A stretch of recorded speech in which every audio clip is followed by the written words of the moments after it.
Hey hello guys, అందరు ఎలా ఉన్నారు? మనం ఇప్పుడు చూస్తున్నాం GTA 5 ఫ్రాంక్లిన్ బోట్ ఎలా నడుపుతున్నాడు. సో బోట్ కార్ లాగే కూడా మనం డ్రైవ్ చేయొచ్చు.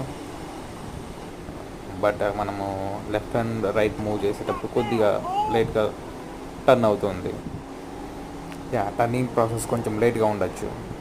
ఫ్రాంక్లిన్కి కొత్త బోట్ దొరికింది. సో దాన్ని మనం ఇప్పుడు అటాక్ చేయబోతున్నాం. అలాగే డ్రైవ్ చేద్దాం ఎలా ఉంటుందో. ఆల్రెడీ ఇందులో ఇద్దరు కపుల్స్ ఎక్కడికో లాంగ్ డ్రైవ్ వెళ్ళడానికి సిద్ధంగా ఉన్నారు.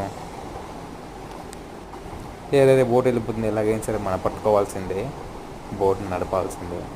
బోట్ చూడడానికి కొంచెం క్రేజీగా ఉంది.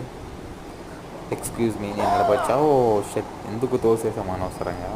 పాపం ఆమె కూడా వెళ్ళిపోయింది భయపడి. So let's continue for next video.